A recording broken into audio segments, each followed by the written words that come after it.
Good afternoon, everyone. Alors, bon après-midi à tous. Je vais vous parler de ce concept de dose fractionnée pour les vaccins. Il y a pénurie de vaccins et beaucoup de solutions sont recherchées. Au moment des crises, on peut étirer la réserve de vaccins, mais pas très facilement. Il s'agit de trouver des solutions innovantes pour faire face aux pénuries de vaccins. Et le fractionnement des doses semble être une solution pour économiser des doses de vaccins. Excusez-moi, dit Aitana, j'ai un problème pour faire avancer les diapos.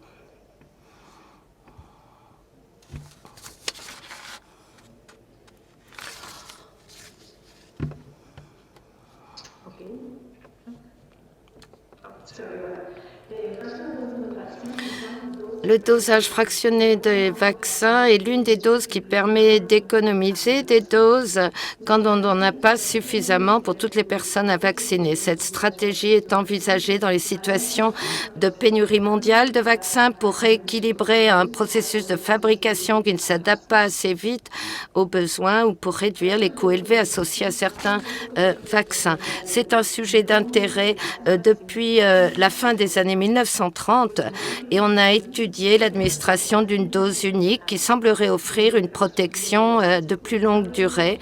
4 vaccins préqualifiés par l'OMS ont été étudiés. 10 à 20% de ces stocks de vaccins ont été évalués. On recommande le fractionnement des doses dans des pays ou des situations particulières. On a étudié cela avec le vaccin polio.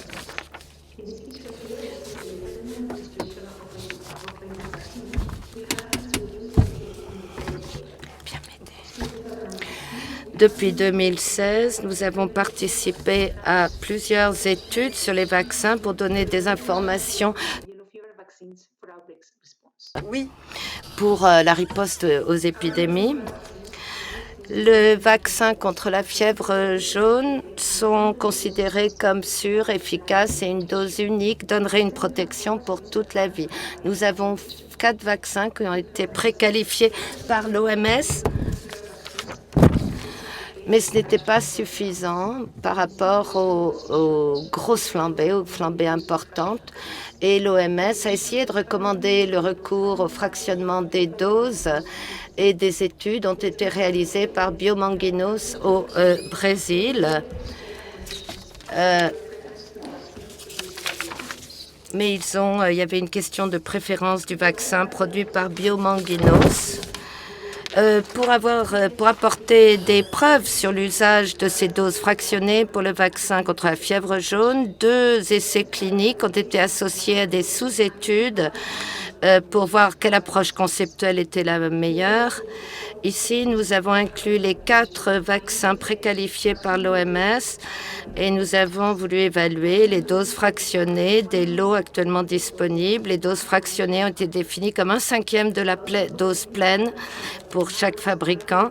Les résultats de l'étude principale réalisée chez des adultes ont déjà été publiés, ce qui a permis à l'OMS d'étendre sa politique sur le fractionnement des doses pour les vaccins préqualifiés contre la fièvre jaune. Nous avons sélectionné un vaccin à utiliser dans les sous-études sur les enfants et les adultes porteurs du VIH. Ces études ont été terminées. L'analyse de laboratoire est actuellement dans sa dernière phase.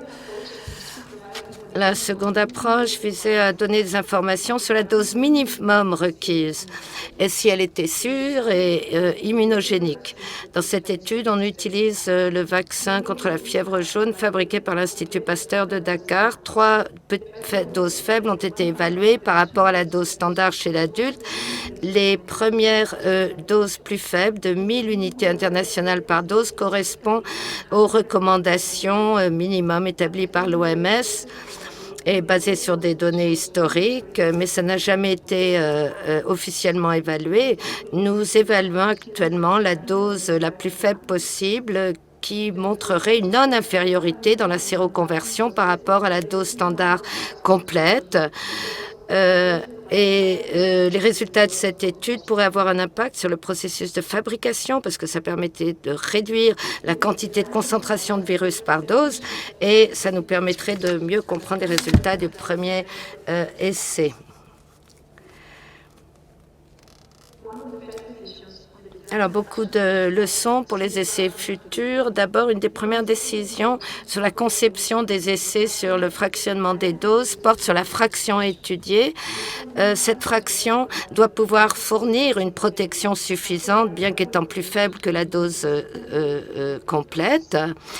On conduit l'évaluation des caractéristiques du vaccin avec donc le minimum requis pour qu'il soit vraiment efficace, l'analyse des lots historiques, l'analyse de l'historique des lots, et puis on regarde à l'efficacité des différents lots. On donne des informations sur l'hétérogénéité des lots, si besoin, et finalement, on essaie de comprendre le processus de production avec tous les éléments qui vont jouer sur la stabilité du vaccin. Une étude visant à évaluer le fractionnement des doses pourrait se fonder sur une conception visant à prouver la non-infériorité et puis décider quelle zone minimale est efficace. C'est une question de bénéfice-risque. Il faut voir le nombre de gens qu'on peut vacciner avec cette plus faible dose tout en leur assurant une protection, qu'il n'y ait pas de perte de protection. Nous avons recueilli des informations pour évaluer donc les bénéfices de cette administration de doses fractionnées. Des essais d'équivalence peuvent également être réalisés, mais en général, ils requièrent une taille d'échantillon bien supérieure. Le principal résultat de cette étude, il s'agissait de vérifier l'immunogénicité, mais les paramètres immunitaires responsables de la protection ne sont pas toujours clairement définis. Les essais de laboratoire, les analyses en laboratoire qui évaluent la réponse immunitaire doivent être affinées et puis très rares sont les laboratoires qui ont l'expérience nécessaire pour étudier cette immunogénicité. Donc, on voulait voir la réponse avec ces doses fractionnées. L'évaluation de la durée de la protection avec ces doses fractionnées est très importante. Ça va impacter sur la nécessité de revacciner. Mais dans le cas des vaccins contre la fièvre jaune, les données sur la protection tout au long de la vie vont nécessiter plusieurs décennies de suivi.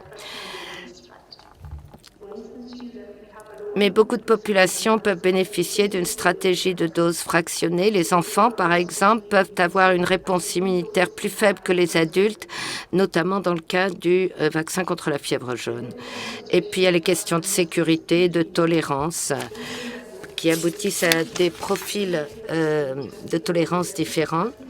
Et puis, il y a le mode d'administration. Généralement, pour les doses fractionnées, généralement, on l'administre en intradermique, non, en subcutané ou en intramusculaire par rapport à l'intradermique.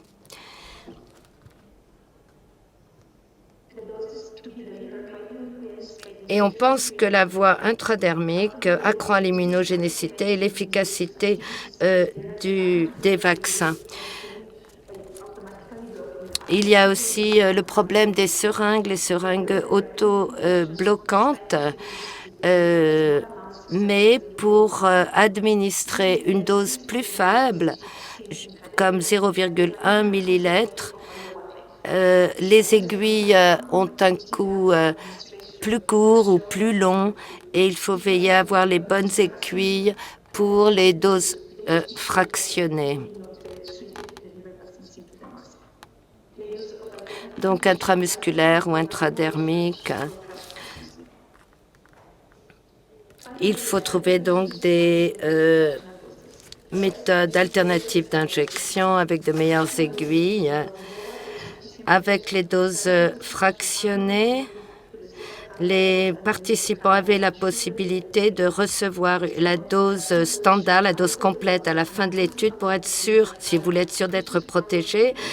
Si les doses fractionnées montrent que les résultats sont bons et qu'on les utilise en dehors d'un essai clinique, la question de savoir qui va avoir des doses plus faibles et comment doit être expliquée à l'ensemble de la population. Il faut être transparent. Il y a aussi des questions réglementaires qui entourent l'usage de doses fractionnées, surtout si la notice du vaccin ne prévoit pas cette utilisation.